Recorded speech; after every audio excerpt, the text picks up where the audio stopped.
Hi guys! So ayan po guys, currently may mga dumating ako yung mga in-order ko sa Shopee. Ayan, so nagbili ako ng mask.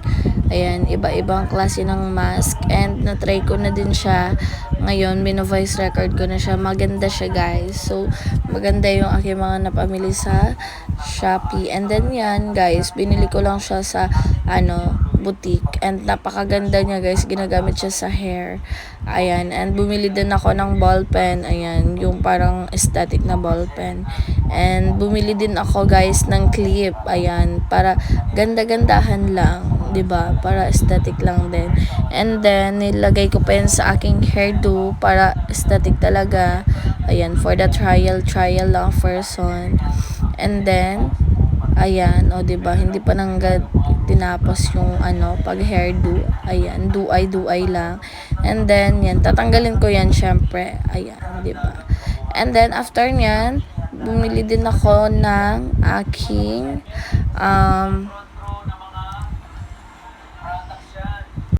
pabango. Ayan, so bumili ako ng dalawang pabango and super ganda niya and napakabango. And then bumili din ako ng sabon. Ayan, yung sa G21. Ayan guys, super ganda niyan guys and super talaga nag-e-effect siya sa akin. And then kinokombo ko siya ng white blast. Ayan, bumili din ako ng headband. Ayan, maganda din siya guys. And pang halimbawa magja-jogging ka, bumili din ako din ng sandal. Ayan, more sandal. And bumili pa ako ng headband na isa, yung green. Ayan. So, napakaganda niya kapag nag-skincare. Okay. Ayan. And then, another sandal ulit. Ayan. Ay, chinelas siya, guys. Ayan, chinelas. And super affordable talaga, guys. And napakaganda ng quality.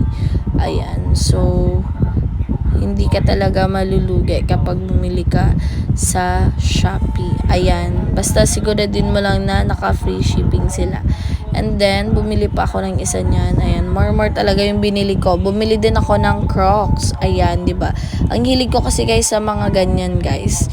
Kaya so napapansin nyo, lahat ganyan mga binibili ko sa online. And bumili ako ng blackhead remover. And then, bumili din ako ng mga bags. Ayan, isa na dyan ang Gentlewoman dahil na-addict talaga ako sa mga bags. And favorite ko talaga yung mga bags. Ayan. Ayan, Gentlewoman again. And then, bumili din ako ng isa pang bag, yung brown bag. Ayan. So, ayan, napakaganda ng quality niya guys. And super talaga yung niya, texture niya, and hindi ka talaga magsisisi kapag binili mo yan. Ayan, around nasa lang siya, 100 plus lang siya kung hindi ako nagkakamali, or 200 plus, nasa ganun lang siya guys. And then super quality niya talaga guys, and super maganda yung niya, yung lalagyan niya, and marami ka nang mailalagay sa bag na yan. Ayan. So, pag sinearch mo siya guys, sling bag lang. Ayan. So, 'di ba, napakaganda niya talaga guys. Ayan. So, yan, bili din kayo guys dahil mabubudol talaga kayo guys dahil super ganda ng quality niya. Ayan. So, hindi ko pa tinatanggal yung headband dahil ganda-gandaan pa ako dyan. Ayan, next, bumili pa ako ng, ayan, yung malaking bag na parang kapag mag-gym ka and kung saan ka pupunta, carry mo siya dalhin kahit saan, 'di ba? Ang ganda-ganda niya guys, and super comfy siya dalhin. Ayan. O, super modeling pang person. Ayan. So, pinakita ng bongga. Ayan. And then, next, papakita ko yung loob. Ayan. So, yung loob niya guys is madami talagang pwedeng ilagay and super quality. Ayan. And next, tote bag. Ayan. Brown siya na tote bag guys. So, yan lang naman guys. Thank you for watching. Bye!